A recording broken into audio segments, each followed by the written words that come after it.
कहानी की शुरुआत में हम मियोक नाम की एक लड़की को देखते हैं जो कि क्लास के बीचों बीच खुद को फांसी लगा रही थी और उसके चारों तरफ चार दूसरे स्टूडेंट्स खड़े हुए थे जो मियोक को ऐसा करते हुए देख रहे थे लेकिन उसे रोक नहीं रहे थे। अब कुछ ही पलों में मियोक फांसी लगाकर अपनी जान ले लेती है, पर तभी इस क्लासरूम में यूरा नाम की एक और लड़की आती है जो मियोक की ही बेस्ट फ्रेंड थी और वो उसे बचाने के मकसद से यहाँ आई थी, लेकिन तब तक काफी देर हो चुकी थी और मियोक की वही मौत हो जाती है, जिसको देखकर यूरा वहीं बैठकर रोने लगी। पर तभी उसके सामने मियोक की आत्मा जो उसे कहती है तुम्हें मुझे बचाना चाहिए था, और फिर अगले ही पर डरते हुए यूरा की आँख खुल जाती है।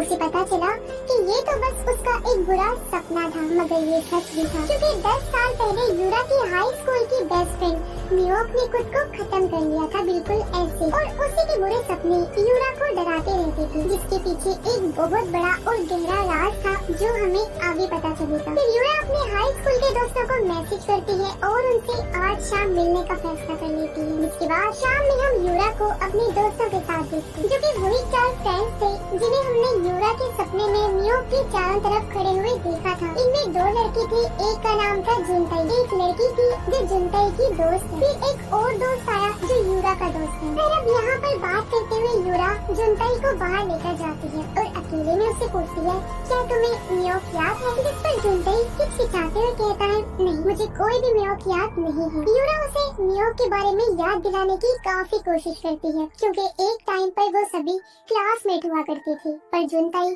सीधे सीधे इनकार करता रहता है कि मुझे कोई भी मियोक याद नहीं है, तुमसे कह दिया ना। अब अचानक से यूरा की तबीयत खराब होने लगती है, उसे उल्टी जैसा महसूस हो रहा था, इसीलिए वो बाथरूम में चली गई, जहाँ उसे एक डरावनी आत्मा दिखाई देती है और वो डर कर वहीं बेहोश हो जाती है। जिसके बाद उसे एक विजन ख्याल नजर आया जिसमें वो खुद के बचपन को देखती है, जहाँ पर मियोक और वो बेस्ट फ्रेंड्स हुआ करते, और तब मियोक ने उसको एक ब्रेसलेट गिफ्ट दिया था। फिर जब यूरा की आँख खुलती है तो वो खुद को कार में पाती है, जहाँ पर उसके सभी दोस्त लॉन्ग ड्राइव के लिए जा रहे हैं। सभी उसे कहते हैं कि शायद कमजोरी की वजह से तुम बेहोश हो गई थी। अब यूरा का दोस्त यहाँ गाड़ी चला रहा था और बाकी लोग थोड़ी देर के लिए सो जाते हैं, सिर्फ यूरा जाग रही। उसका दोस्त यूरा से पूछता है क्या तुम्हारी तबीयत ठीक है, जिस पर यूरा कोई जवाब नहीं देती, और जब वो पीछे मुड़कर देखता है तो उसे वहाँ पर एक भयानक आत्मा दिखाई देती है। जिसके बाद ये सीन यही कट हो जाता है। अब अगले सीन में हम सभी दोस्तों को उसी क्लासरूम में देखते हैं जिसके सपने यूरा को आया करते। सब बहुत ज्यादा हैरान होते हैं कि वो अचानक यहाँ कैसे आ गए, लेकिन किसी के पास इसका कोई जवाब नहीं था। साथ ही सभी के सेल फोन गायब। यूरा तब नोटिस करती है कि ये वही क्लासरूम है और ये वही स्कूल है जहाँ वो पढ़ा करते। सभी यूरा की बात से एग्री करते हैं और इसी सोच में लग जाते हैं कि वो यहाँ पर क्यों और कैसे है। उस वक्त सभी यूरा के दोस्त को लेकर भी काफी ज्यादा टेंशन में हो गए थे, क्योंकि उसके पैरों पर चोट लगी हुई थी और वो ठीक से चल भी नहीं पा रहा था। अब हमें सभी के हाई स्कूल के पास का एक सीन दिखाया जाता है। ये वो टाइम था जब यूरा उन चारों की दोस्त नहीं बनी और वो भी इन लोगों के ग्रुप का हिस्सा बनना चाहती, लेकिन जुनताई की दोस्त उसे बहुत बुली करती थी। और तब मियोक यूरा को समझाती है कि तुम्हें बुली होने की जरूरत नहीं है, तुम ये सब टीचर को बता दो, और ऐसे ग्रुप को ज्वाइन करने की भी कोई जरूरत नहीं है जो तुम्हारी कदर ही नहीं करते। लेकिन यूरा उसकी बातों पर ध्यान नहीं देती, क्योंकि उसे उनके ग्रुप का हिस्सा बनना था कैसे भी करके। प्रेजेंट टाइम में हम देखते हैं कि यूरा अचानक ही गायब हो जाती है, जिस पर सभी को लगता है कि शायद वो यहाँ से किसी दूसरे रूम में चली गई है। अब जुनताई की दोस्त क्लासरूम से बाहर निकल कर देखती है, जहाँ उसे यूरा दिखाई देती है, लेकिन उसकी आंखें पूरी तरह से सफेद थी, जिससे वो बहुत डर जाती है।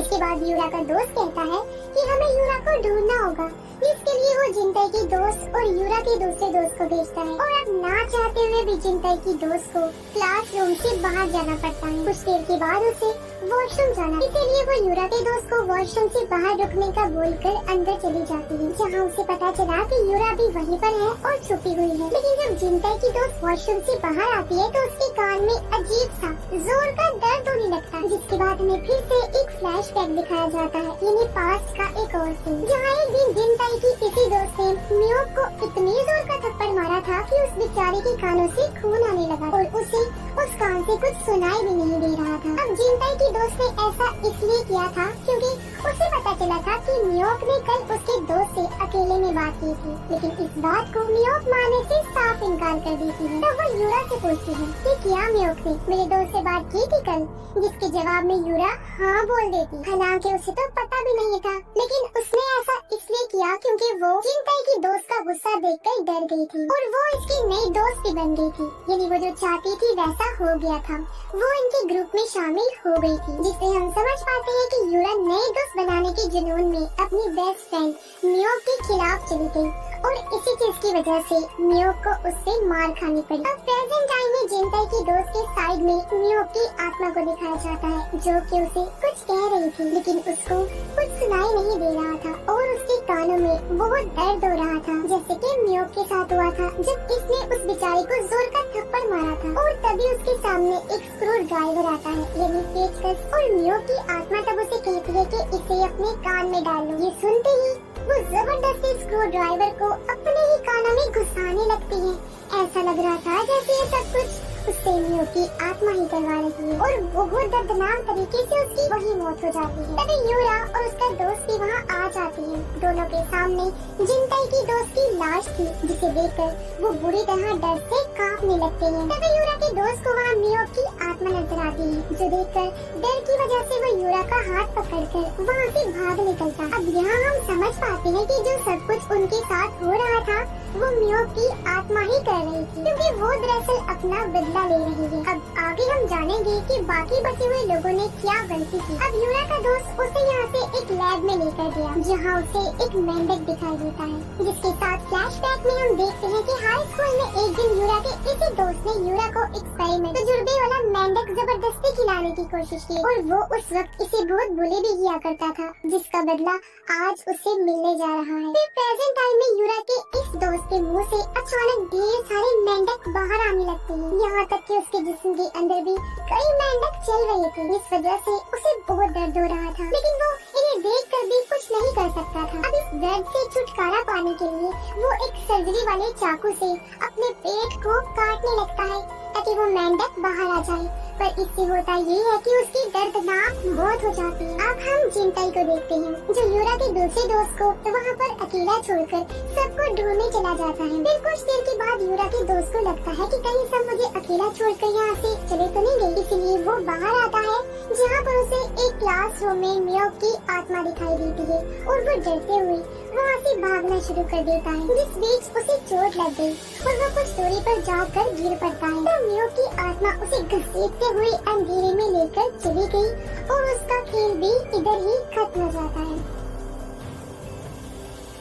इसके साथ मियोक ने ऐसा क्यों किया था, ये जानने के लिए हम इसका फ्लैशबैक देखें। दरअसल मियोक पर यूरा के इस दोस्त की बुरी नजर, और क्योंकि यूरा मियोक की बेस्ट फ्रेंड थी, तो अपने गलत इरादे को पूरा करने के लिए उसने यूरा की ही मदद ली। उसके जरिए रात के टाइम उसने मियोक को स्कूल की जिम में बुलवाया। तब यूरा ने मियोक से झूठ कहा कि तुम्हारा दिया हुआ ब्रेसलेट मैंने स्कूल की जिम में कहीं रख दिया था और अब वो मुझे मिल नहीं रहा। जहाँ मियोक उसके साथ गई और उसे वहाँ पर यूरा का वही दोस्त खड़ा हुआ दिखाई दिया, जो कि मियोक के वहाँ पर आते ही यूरा को वहाँ से जाने का इशारा करता है और ये बेवकूफ लड़की अपनी बेस्ट फ्रेंड मियोक को वहीं छोड़कर चली जाती है। तब यूरा का दोस्त मियोक के साथ जबरदस्ती करने लगा और उसे एक अंधेरे कमरे में ले जाने लगता है। अब प्रेजेंट में हम यूरा को देखते हैं, जो रोती हुई मियोक की आत्मा से कहती है बस करो, तुमने सबसे बदला ले तो लिया है। इस पर मियोक कहती है अभी सबसे बदला नहीं लिया गया, अभी तो बाकी है और फिर कर दूंगी मैं बस। तभी वहाँ जिनताई आ जाता है, जिसने आते वक्त यूरा के दोस्त की लाश देख ली थी और वो काफी डरा हुआ था। वो यूरा के पास जाता है और उसे संभालते हुए वहीं बैठ गया। यूरा उसे बताती है कि मुझे काफी टाइम से ही मियोक की आवाजें सुनाई दे रही थी और वो हम सब के बारे में बातें कर रही थी। इस पर जिनताई पूछता है मियोक ने मेरे बारे में कौन सी बात की। तब यूरा एक विजन देखती है जिसमें मियोक और जिनताई की कहानी दिखाई जाती है। यूरा के दोस्त की उस जबरदस्ती की बात मियोक पूरी तरह से टूट गई थी और उसे जिनताई ने संभाला था। तब दोनों काफी अच्छे दोस्त बन गए थे। एक दिन बात करते हुए मियोक जिनताई से पूछती है तुम कुछ दिनों से किसी चीज की पेंटिंग बना रही हो, बताओ तो सही आखिर तुम क्या ड्रॉ कर रही हो। इस पर जिनताई कहता है मैं सही टाइम आने पर तुम्हें बता दूंगा। फिर वो कहता है मेरा फोन आर्ट रूम में रह गया है और दोनों ही फोन लेने चले जाते हैं। इस बीच जिनताई वॉशरूम का बहाना बनाकर वहाँ से निकल जाता है और मियोक आर्ट रूम में ही रही, जहाँ जहाँ उसे जिनताई का फोन तो मिल जाता है, लेकिन वहाँ उसकी पेंटिंग भी। मियोक जब उस पेंटिंग पर से कपड़ा हटाती है तो मियोक की पेंटिंग दिखाई देती है जो इतने टाइम से जिनताई बना रहा था। और ये वही पेंटिंग थी जब यूरा का दोस्त मियोक के साथ जबरदस्ती कर रहा था, जिसका मतलब था कि जिनताई भी कोई अच्छा लड़का नहीं था, ना ही वो दिल से मियोक का दोस्त था। वो भी दरअसल उसे तकलीफ देना चाहता था। तब हमें पता चलता है कि जिस रात बेचारे मियोक के साथ गलत हो रहा था तो जिनताई जिम के बाहर ही खड़ा हुआ था, लेकिन उसने मियोक की मदद नहीं की। पास में मियोक गुस्से में उसके स्केच को फाड़ देती है। जिनताई वहाँ आता है और अपना फटा हुआ स्केच देखकर पागलों की तरह मुस्कुराने लगा, क्योंकि उसे समझ लग गई थी कि मियोक का दिल मैंने दुखा दिया है। अब प्रेजेंट टाइम में मियोक की आत्मा यूरा के अंदर चली जाती है और वो एक नुकीली चीज से जिनताई को बार बार स्टैब करती है और इतनी बुरी तरह से वार किया गया कि खौफनाक तरीके से उसकी मौत हो जाती है। जिनताई की मौत के बाद यूरा सीधा स्कूल की छत पर गई, जहाँ उसे मियोक का दिया हुआ ब्रेसलेट दिखाई देता है। पीछे मियोक की आत्मा खड़ी होती है। यूरा रो रो कर अपनी सभी गलतियों के लिए माफी मांगती है, लेकिन अगले ही पल मियोक की आत्मा उस पर हमला कर देती है और उसका गला दबाने लगती है। सिर्फ यूरा ही रह गई थी जिसे मार कर वो अपना बदला पूरा करेगी, जिस वजह से ही उसने अपनी जान ली थी और उसकी आत्मा को सुकून मिलेगा। लेकिन वो यूरा को तड़पा कर मारी, क्योंकि उसकी बेस्ट फ्रेंड होते हुए भी मियोक के साथ उसने कुछ अच्छा कभी नहीं किया था। और इसी के साथ ही इस फिल्म की कहानी भी यहीं पर खत्म हो जाती है।